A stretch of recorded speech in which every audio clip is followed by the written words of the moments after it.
تو میرے عزیز دو ایک باتیں آپ کی خدمت میں عرض کرنی ہیں۔ انسان جو ہوتا ہے نا، یہ کسی نہ کسی کے پیچھے چلتا ہے۔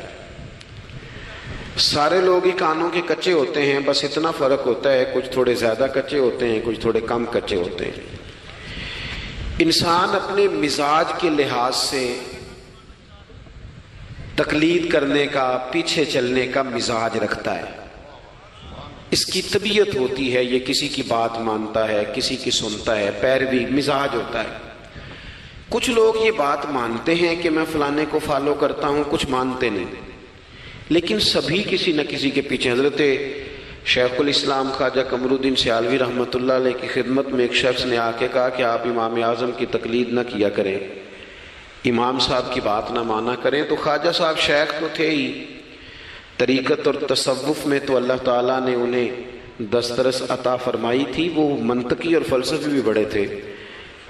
اس شخص نے کہا کہ آپ امام صاحب کی بات نہ مانا کریں۔ تو خواجہ صاحب بڑے دھیمے اور بڑے میٹھے انداز میں ہنس کے فرمانے لگے، تیری یہ بات مان لوں؟ اس نے کہا امام اعظم کی بات نہ مانے، تو فرمانے لگے تیری یہ بات مان لوں؟ تو بندہ غور سے دیکھنے لگ گیا، آپ فرمانے لگے خدا کے بندے، اگر تیرے جیسے بیوقوف کی بات مانی جا سکتی ہے تو امام اعظم تو صحابہ کے شاگرد ہیں۔ ہمارا مزاج ہے، کسی کے پیچھے چلتے ہیں۔ ہمیں ہمارے رب نے ہمارے اوپر رحمت کر دی، آسانی کر دی، کہا تمہیں رستہ آسان بتا دیتے ہیں۔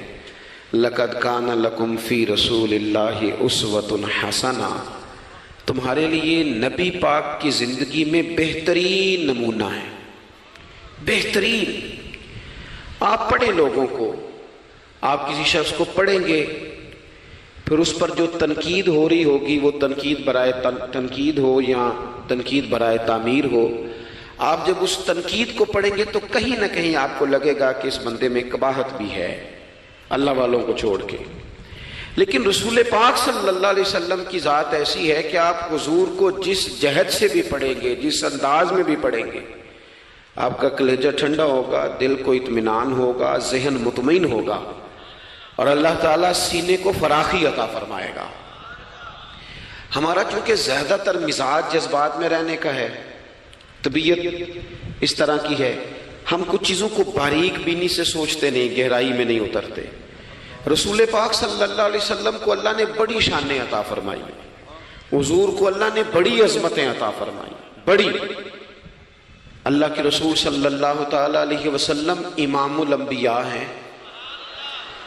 دیکھیں نا، کوئی آدمی کسی جماعت کی ایک چھوٹی سی تحصیل کا صدر ہوتا ہے تو وہ کارڈ بنوا لیتا ہے، اور اس پہ اس نے کئی جگہوں پہ لکھوایا ہوتا ہے کہ میں صدر ہوتا ہوں، یہ میں دنیا میں، تو لوگ اپنا کارڈ دے کے نا تو فوراً پہ میرا بھی مانگتے ہیں۔ تو میں کہتا ہوں میں نے تو کبھی بنوایا ہی نہیں، ضرورت ہی نہیں پڑی، کبھی بنوایا ہی نہیں، کارڈ کی کیا ضرورت ہے؟ اگر خوشبو ہو تو وہ آ جاتی ہے، اسے بتانا تھوڑی پڑتا ہے کہ میں خوشبو ہوں۔ تو ہوتا یہ ہے کہ چھوٹی سی تحصیل کا ایک شخص اور کسی جگہ اسے کوئی نمائندگی ہے تو وہ بات کرتا ہے، ہم تقریریں کر دیتے ہیں، آپ لوگ سن لیتے ہیں، ذرا غور تو کریں کیا کہہ رہا ہوں۔ کائنات میں سب سے بہترین انسان نبی اور رسول ہوتے ہیں، اور اللہ نے اپنے محبوب پاک کو نبیوں کا امام بنایا ہے۔ اس فضیلت کو سمجھیں۔ یہاں نا جو لوگ لاڈلا کہلاتا ہے نا کوئی بندہ کہ میں لاڈلا ہوں، ویسے یہاں لاڈلے بدلتے رہتے ہیں، کبھی کوئی لاڈلا ہوتا ہے، کبھی کوئی لاڈلا ہوتا ہے، ویسے یہاں لاڈلے بدلتے ہیں، لیکن جو لاڈلا ہوتا ہے نا وہ بتاتا بھی ہے کہ میں لاڈلا ہوں۔ اور کسی کا بھی کوئی لاڈلا ہو جائے تو وہ ناز نخرے دکھاتا ہے، رسول کریم اور رب کے لاڈلے محبوب ہیں۔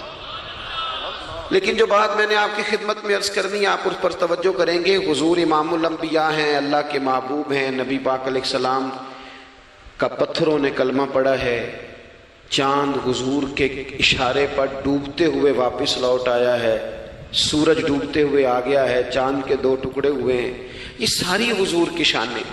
اللہ نے اپنے محبوب کو معراج عطا فرمائی ہے۔ لیکن ملت کے جوانوں، آپ کو پتہ ہے ہمارے نبی پاک کا سب سے پہلا تعارف کیا ہے؟ حضور کا سب سے پہلا تعارف یہ ہے کہ یہ صادق اور امین ہے۔ یہ سچ بولتے ہیں۔ حضور کے اسوہ نور کی پہلی بات جو لوگوں کے سامنے آئی تھی وہ یہ تھی کہ یہ صادق ہیں، یہ سچے ہیں، یہ جھوٹ نہیں کہتے۔ ہم کو پتہ ہے رسول پاک صلی اللہ علیہ وسلم سے پوچھا گیا تھا حضور مومن کنجوس ہوتا ہے؟ فرمایا کبھی ہو جاتا ہے۔ یا رسول اللہ مومن بزدل بھی ہوتا ہے؟ فرمایا کبھی ہو جاتا ہے۔ یا رسول اللہ مومن جھوٹ بولتا ہے؟ تو میرے کریم نے فرمایا نہیں، میرا مومن جھوٹ نہیں بولا کرتا۔ حضور کا جو پہلا تعارف ہے نا، یہ جو حضور کی 40 سالہ زندگی ہے نا، اسے نبی پاک علیہ السلام نے اپنی نبوت کی دلیل کے طور پر بیان فرمایا ہے۔ فرمایا فقد لبثت فیکم عمرا من قبلہ افلا تعقلون۔ محبوب آپ ان سے کہہ دے میں نے تمہارے بیچ وقت گزارا ہے، تمہیں عقل نہیں؟ کوئی میری طرح کا سچا دیکھا ہے تو دکھاؤ۔ آج میری ملت کا سب سے بڑا مسئلہ جھوٹ ہے، سب سے بڑا مسئلہ اعتماد نہیں۔ بیوی اپنے شوہر سے کہتی ہے کہ تو تھوڑے پیسے دے لیا کر، تھوڑے ایک جوڑے پہ میں گزارا کر لوں گی، میرے ساتھ سچ تو بول۔ تو لاہور جاتا ہے تو لاہور کا بتا کے جا۔ ماں کہتی ہے پتر سے کہ پتر تھوڑی باتیں بتایا کر پر سچی بتایا کر۔ قوم کا اعتماد اٹھ گیا سیاستدانوں سے، تم نے لمبے چوڑے وعدے کیے، تم نے بڑی باتیں سنائی۔ تم دیکھیں نا، آپ کی توجہ اگر ہو تو میں ایک حوالہ اس طرح کا بھی عرض کروں آپ کی خدمت میں۔ سبز باغ دکھا کے لوگوں کو کبھی پریشان نہیں کرنا چاہیے، کبھی بھی۔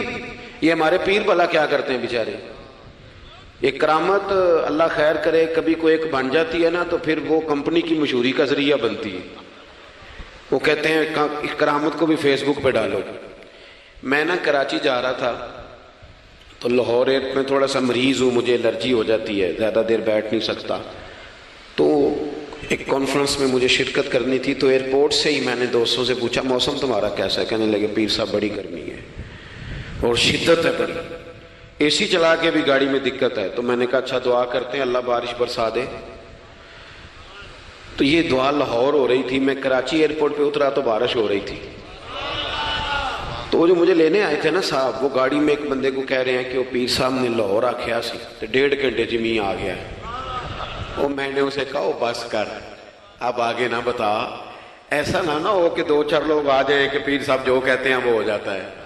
جیڑے محرم راز حقیقت دے اور راز حقیقت کھول دے نہیں، جیڑے محرم راز حقیقت دے اور راز حقیقت کھول دے نہیں، اے جنہ ویکھیا نہیں او کرن گلاں، جنہ ویکھ لیا او تے بول دے ہی نہیں۔ اس لیے یہ اس طرح کرامتوں کو نا کمپنی کی مشہوری کا ذریعہ، ہمارے سیاستدان، ہمارے بڑے لیڈران وہ سبز باغ دکھا دیتے ہیں۔ آپ تھوڑی باتیں کریں، محدود کریں، مختصر کریں۔ دیکھیں اللہ کے محبوب علیہ السلام سے طائف والوں نے کہا تھا، جب حضور علیہ السلام نے دین کی تبلیغ کی تو سیرت میں یہ عنوان بھی ہمیں ملتا ہے، یا رسول اللہ صلی اللہ علیہ وسلم اگر آپ کو کل حکومت ملتی ہے تو ہمیں حصہ ملے گا؟ عرب کے لوگوں کا مزاج تھا نا، انہوں نے حضور سے کہا اگر کل کلاں حکومت ملتی ہے تو ہم شریک ہوں گے؟ تو حضور مسکرائے، اور میرے نبی پاک کو حکومت ملنے کا پاک کتنا زیادہ تھا کہ مکے سے ہجرت کر رہے ہیں، مدینہ شریف ابھی پہنچے نہیں، رستے میں سراقہ بن مالک سے کہہ رہے ہیں کسرا کے کنگن آئیں گے، یعنی حضور بتا رہے ہیں کہ سپر پاور بھی ساری یہاں آ جائے گی۔ حضور تو خندق والے دن ایک ہتھوڑا مارتے تھے تو فرماتے تھے روم فتح ہو گیا، دوسرا مارتے تھے تو کہتے تھے ایران فتح ہو گیا۔ یہ بخاری میں چیزیں آپ کو ملیں گی۔ حضور کو کامل یقین تھا کہ اذا جاء نصر اللہ والفتح، کامل یقین تھا کہ ان فتحنا لک فتحا مبینا، یہ ہوگا سارا کچھ۔ لیکن انہوں نے جب کہا نا ہمیں حصہ ملے گا تو حضور مسکرائے، فرمایا تم کہتے ہو حکومت تمہیں ملے گی، فرمایا بھائی سنو، حکومت اسے ملتی ہے جسے اللہ عطا کرتا ہے۔ بات ختم کر دی۔ سچ بولیں زندگی میں، سچی بات کریں۔ اللہ کے رسول صلی اللہ علیہ وسلم نے ہمیں پہلا سبق سچ کا دیا، اسے سادی تقریر نہ سمجھنا، یہ عنوان دین ہے۔ اپنی زندگی سے جھوٹ کو نکال دیں۔ آپ جو تھوڑی باتیں کر لیں پر جو کہیں اس پر کھڑا ہونا سیکھیں، اپنی زندگی کے اندر استقامت کا نور لائیں۔ جوانوں، کبھی بھی جھوٹ کی بنیاد پر رشتے نہ قائم کرنا۔ آتے ہیں رشتہ دیکھنے والے تو کوئی باتیں سناتے ہیں، ہمارے گھر والے ہو بیٹا تو ولی ہوتا ہے، کیا بات ہے؟ اور پھر بعد میں یہ حالت ہوتی ہے کہ اماں کہتی ہے میں آپ بڑا سمجھانی ہے انہوں میری بھی نہیں سنتا، تو وہ رشتہ دیکھتے وقت تو آپ نے کہا تھا کہ بہت بڑا درویش ہے آپ، اور بچی والے بھی کچھ ایسے کام کرتے ہیں، رشتہ کرانے والے سے کہتے ہیں ہم نے کار بھی دینی ہے، کیوں آپ نے لالچ پیدا کیا، کیوں پہلے آپ نے خرابیاں کی؟ اپنی زندگی میں سچ بولیں، سچی بات کریں، کبھی بھی کوئی ایسا کام نہ کریں جس سے کہ لوگوں کی طبیعت ایسی ہو کہ لوگ سمجھیں کہ یہ لوگ تو غلط بیانی کے عادی ہیں۔ دیکھیں بخاری میں موجود ہے، سیرت کی تمام کتابوں میں الفاظ کے اختلاف کے ساتھ یہ اپنی اصل کے ساتھ یہ چیز ہر جگہ موجود ہے۔ حضرت ابو سفیان رضی اللہ تعالیٰ عنہ بعد میں مسلمان ہوئے، فرماتے میں جب شاہ روم کو حضور کا خط گیا تھا نا ہرقل کو، حضور صلی اللہ علیہ وسلم نے اس سے کہا کہ کلمہ پڑھ لو، خطوط لکھے نبی کریم نے، اس نے کہا یہاں ڈھونڈو کوئی عرب کا سردار اگر آیا ہو تو میں ملنا چاہتا ہوں۔ ابو سفیان کہتے ہیں میں بغرض تجارت وہاں موجود تھا، مجھے لوگ پکڑ کے بادشاہ کے پاس لے گئے، میں کلمہ نہیں پڑھتا تھا۔ جب کوئی کسی کا مخالف ہوتا ہے تو اس نے کوئی کہانی بھی یاد کی ہوئی ہوتی ہے، ان لوگوں نے کہانی بھی یاد کی ہوئی تھی، معاذ اللہ جادوگر ہیں، شاعر ہیں، یہ کہانیاں بھی سناتے تھے۔ کہتے ہیں کہ مجھے وہ لے گئے، بادشاہ کے سامنے کھڑا کر دیا۔ اب بادشاہ نے سوالات پوچھے، میں کوئی حق میں نہیں تھا کہ میں حق میں باتیں کرتا، میں تو اس وقت تک کلمہ نہیں پڑھتا تھا اور جو کفار کہتے تھے وہ ساری باتیں میں نے کرنی تھی۔ کہتے ہیں بادشاہ نے اپنے دربار میں کھڑا کر کے سوال کیے، بڑے سوال پوچھے، بڑے میں نے جواب دیے، بڑے سوال پوچھے، یہ بھی پوچھا کہ ماننے والے ان کے غریب ہیں کہ امیر ہیں؟ میں نے کہا نہیں، ماڑے ماڑے بندے ہیں، میلاد کے جلوسوں میں بھی ماڑے ماڑے بندے ہی جاتے ہیں، ماڑے ماڑے ہیں، غریب لوگ ہیں۔ اس نے یہ بھی پوچھا کہ ماننے والے بڑھ رہے ہیں یا گھٹ رہے ہیں؟ میں نے سارے جواب دیے۔ او ملت کے جوانوں، خدا را میری بات سننا۔ ابو سفیان کہتے ہیں غیروں کا دربار، سوال کرنے والا بھی کلمہ نہیں پڑھتا، ابھی جواب دینے والا بھی کلمہ نہیں پڑھتا۔ اس نے مجھ سے کہا کہ آپ نے بتایا کہ آپ رشتے میں چچا ہوتے ہیں، یہ بتاؤ وہ جنہوں نے اعلان نبوت کیا ہے کیا کبھی انہوں نے جھوٹ بھی بولا ہے؟ آج لوگوں نے نام نہیں بدل دیا جھوٹ کا، کچھ نے بہانہ نام رکھ دیا جھوٹ کا، جی میں نے بہانہ کر دیا تھا، کچھ کہتے ہیں جی وہ تو میں نے تو بس ایسے ہی بات، وہ تو میں نے مذاق کیا تھا۔ جھوٹ کے نام نہیں بدل دیے لوگوں نے۔ ابو سفیان کہتے ہیں مجھ سے بادشاہ کھڑا کر کے پوچھنے لگا کیا کبھی انہوں نے جھوٹ بھی بولا ہے؟ ابو سفیان کہتے ہیں کہ لمحے کے لیے میرے دل میں آیا کہہ دوں کہ بولا ہے، پھر میں نے کہا ایک تو یہ عرب کی وفاداری کے خلاف ہے، اور دوسرا میں کہوں گا وہ جادوگر ہیں تو شاید کو ایک سیکنڈ کے لیے توجہ کرے، میں کہوں گا وہ شاعر ہیں شاید کو توجہ کرے، اور مدینے والے نے جھوٹ بولا یہ تو مانے گا ہی کوئی نہیں۔ سنو جن چیزوں کو معمولی سمجھ کے ہم نے رائج کیا وہ ہمارا وقار لے گئی، دنیا ہم پر اعتماد نہیں کرتی۔ ہم اس ملک میں بستے ہیں جہاں زلزلہ بھی آئے تو غیر ملکی امداد کرنا چاہیں تو وہ کہتے ہیں حکومتوں کے ہاتھ میں نہیں دیں گے، خود جائیں گے۔ ہمارا یہ حال ہو گیا ہے کہ قوم پر اعتماد اٹھ گیا دنیا کا، ہمیں پلٹنا ہے، ہم نے دیکھنا ہے ہمارا رویہ کیا ہے، ہمارا انداز کیا۔ تھوڑی کر لیں باتیں، کو ضروری ہے صبح شام بولنا، تھوڑے کر لیں وعدے، تھوڑے دعوے کر لیں، کو ضروری ہے؟ سنو میرے عزیز، ابو سفیان کہتے ہیں کہ اس نے کہا کبھی جھوٹ بھی بولا ہے؟ میں سوچ میں پڑ گیا۔ بادشاہ نے پھر دوہرا کے کہا سردار چپ کر گئے ہو، میرے آخری سوال کا جواب دو، کیا کبھی اس کریم نے جھوٹ بولا ہے؟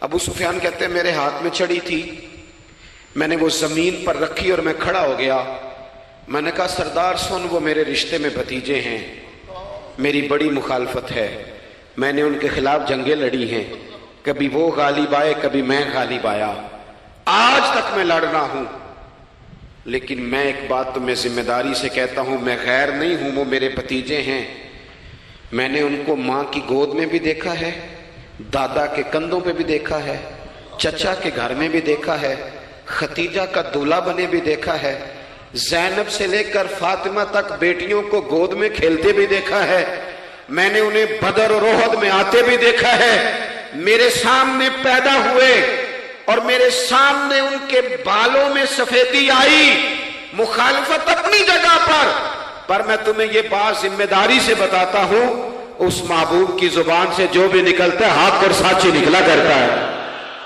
وہ اسیر دشمن کی چاہ میں بھی، مخالفوں کی نگاہ میں بھی، وہ امی ہے، صادق ہے، معتبر ہے، میرا پیغمبر عظیم تر ہے، میرا پیغمبر عظیم تر ہے، میرا پیغمبر عظیم تر ہے۔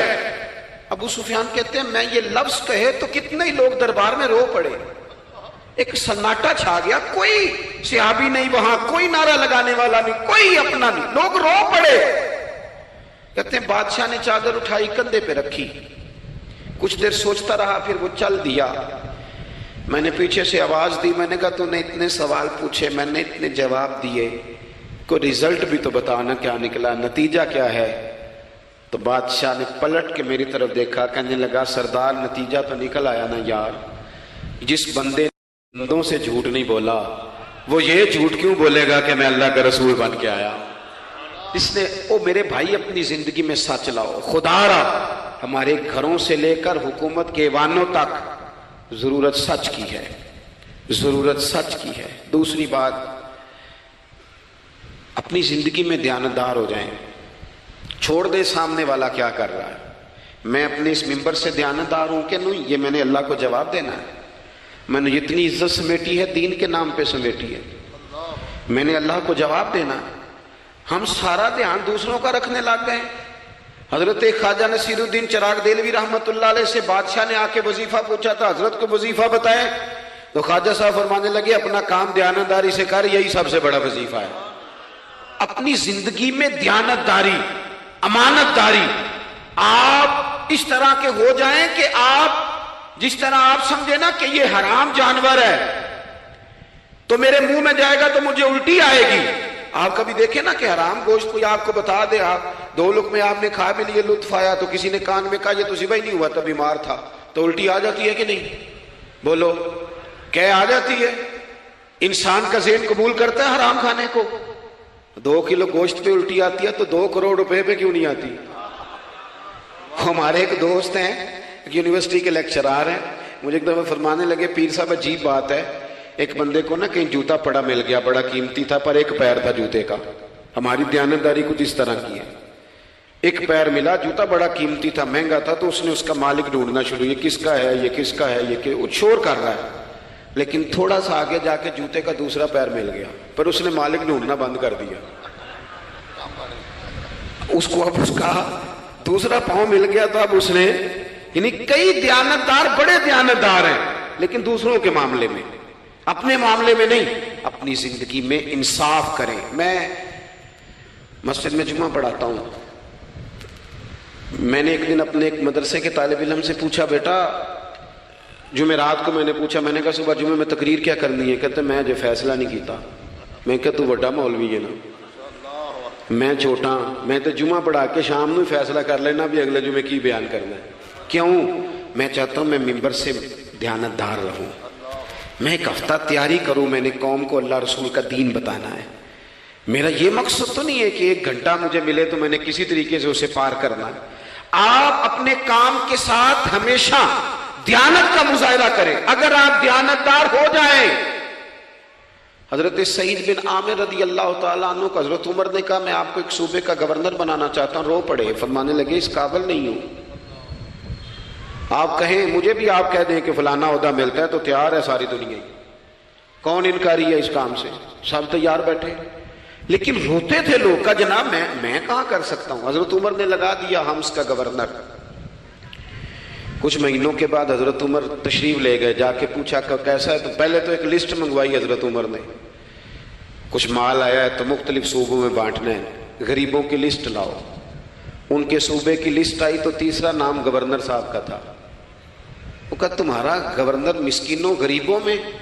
کہنے لگے حضرت صاحب جو لسٹ بنانے والے تھے وہ کہنے لگے اب ان کے وجود پر جو کپڑے ہیں جگہ کوئی نہیں بچی، پیوند کہاں لگانے ہیں۔ دامان توکل کی یہ خوبی ہے کہ اس پر پیوند لگے ہوتے ہیں پر دھبے نہیں ہوتے، پیوند لگے ہوتے ہیں پر دھبے نہیں ہوتے۔ حضرت عمر نے معلومات کی ان کے صوبے میں جا کے، تمہارا گورنر کس طرح کا ہے؟ عرض کی حضور 4 شکایتیں، یہ جمہوریت ہے۔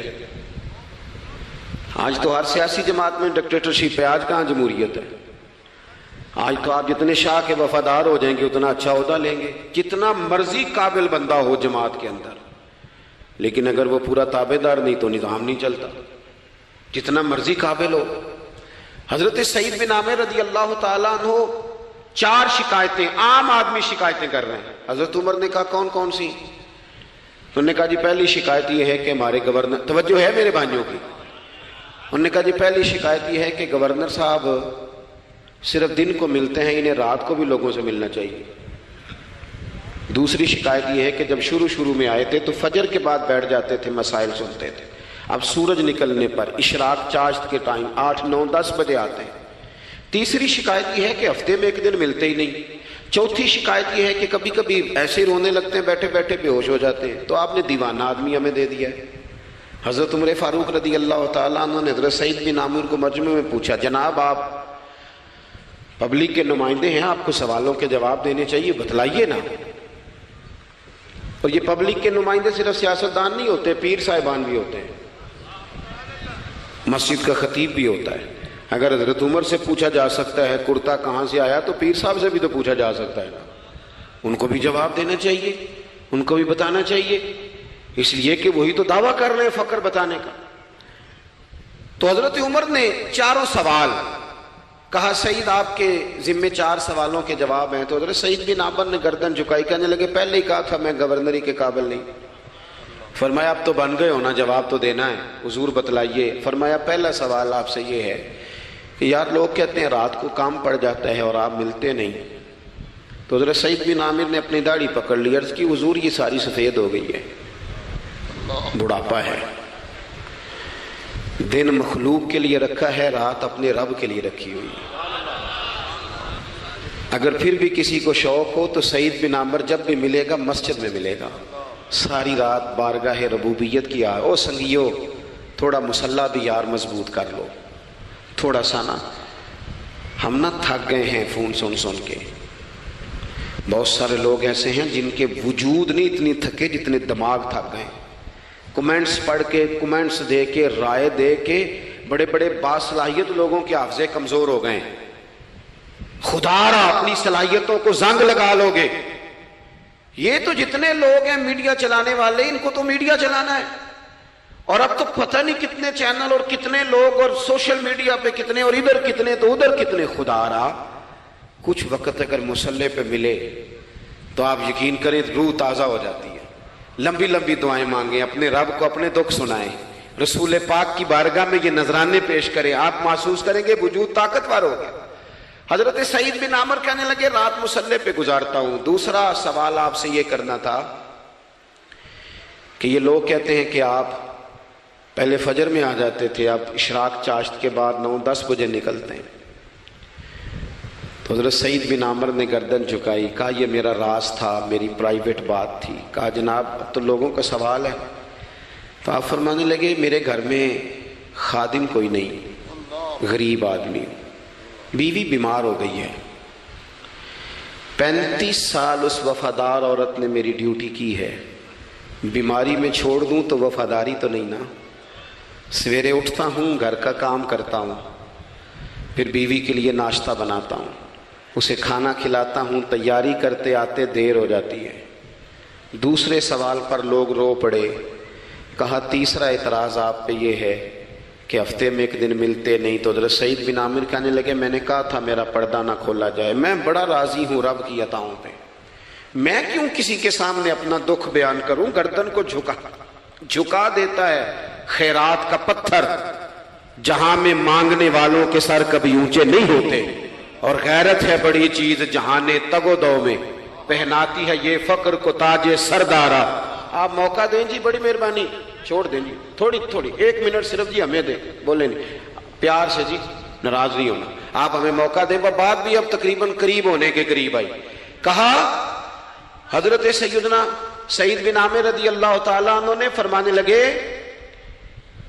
میں نے کہا تھا یہ میرا پردہ ہے، یہ نہ سنایا کریں آپ دکھ لوگوں کو۔ یہ غریب کہتے ہیں میں کسی امیر کے ساتھ لگ جاؤں گا تو کچھ بھی نہیں بنتا، چھوڑ دیں آپ، دکھڑے رب رسول کو سناؤ۔ خیرات بھی ملے گی اور عزت بھی ملے گی، وہ دیں گے اور کسی کو بتائیں گے بھی نہیں۔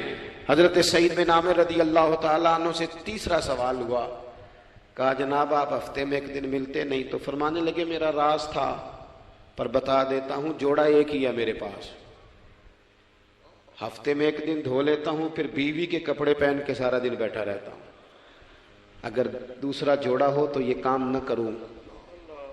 حضرت عمر رو پڑے، کہا جلدی سے چوتھے سوال کا جواب بھی دے، کبھی کبھی روتے ہو تو بے ہوش ہو جاتے ہو۔ وہ پھر رو پڑے، عرض کرنے لگے حضور 40 سال کی عمر میں کلمہ پڑھا، میرے سامنے حضرت خبیب کو پھانسی دی گئی مکے میں، جب وہ اپنی پچھلی غلطیاں یاد آتی ہیں تو پھر رو پڑتا ہوں، یاد ماضی عذاب ہے یا رب، میں تکلیف میں آ جاتا ہوں، سوچتا ہوں اگر اللہ نے سوال کیا تو کیسے جواب دوں گا، اس لیے برداشت نہیں ہوتا تو رو پڑتا ہوں۔ چاروں سوالوں کے جواب دیے تو حضرت سعید بن عامر کہنے لگے اب آپ نے مجھ سے سوالوں کے جواب تو لے لیے، اب میری سزا کا بھی تو اعلان کرے نا، بتائیں نا۔ تو حضرت عمر نے ہاتھ اٹھائے اور کیا لفظ کہے، کہے اللہ میرے نبی کی امت کو اس طرح کے کچھ اور لوگ بھی عطا فرما، کچھ اپنی زندگی میں دیانتدار ہو جائیں۔ تیسری بات آپ کی خدمت میں عرض کرنی ہے، رسول پاک صلی اللہ تعالیٰ علیہ وسلم نے نا ہمیں خالص کیا ہے، حضور کا سارا دین اخلاص کا درس دیتا ہے۔ یہ جو ریاکاری ہوتی ہے نا، نوجوانوں میری بات پہ غور کرنا، یہ جو ریاکاری ہوتی ہے نا، یہ بنیادی طور پر اداکاری ہوتی ہے۔ اداکاری بندہ زیادہ کر نہیں سکتا، تھک جاتا ہے۔ مخلص زندگی وہ ہوتی ہے جو آپ نارمل جیتے ہیں۔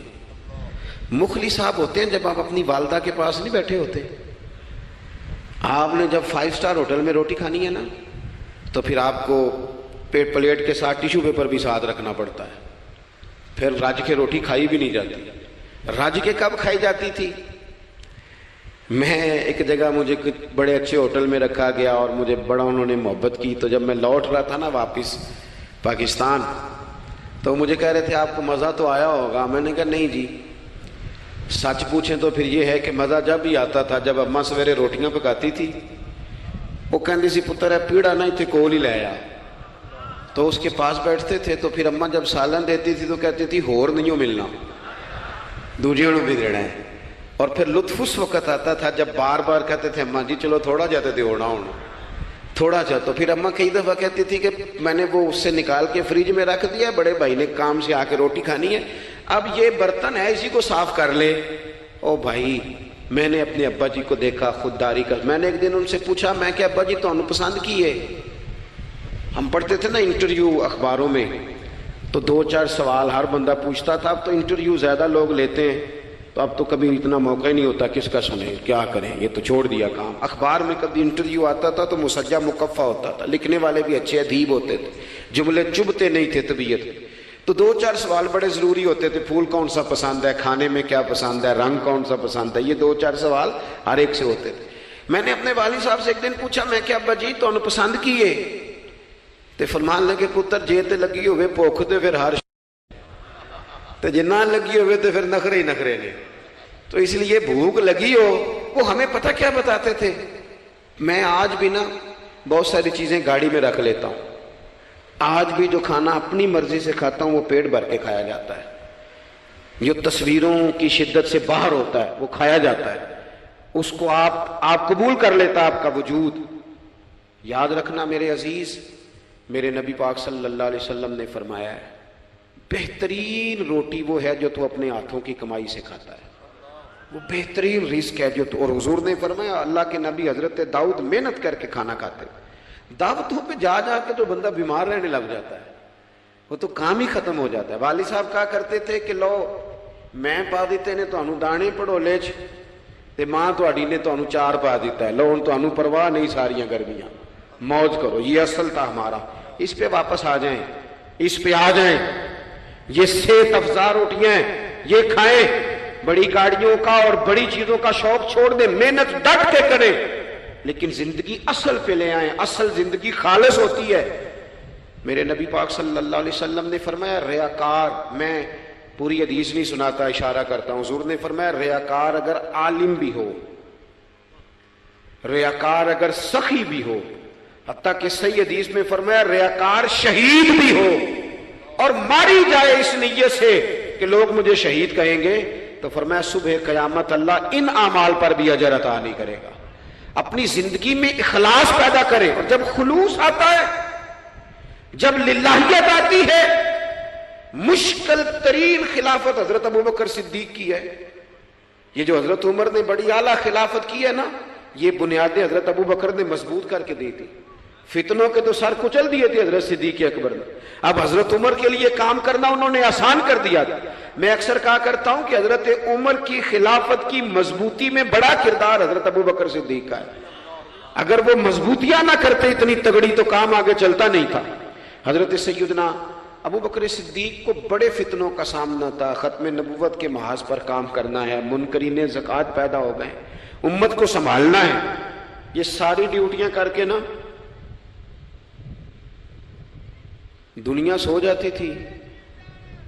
وہ دنیا سو جاتی تھی اور حضرت صدیق اکبر ایک نابینا مائی کے گھر میں جھاڑو دینے چلے جاتے تھے.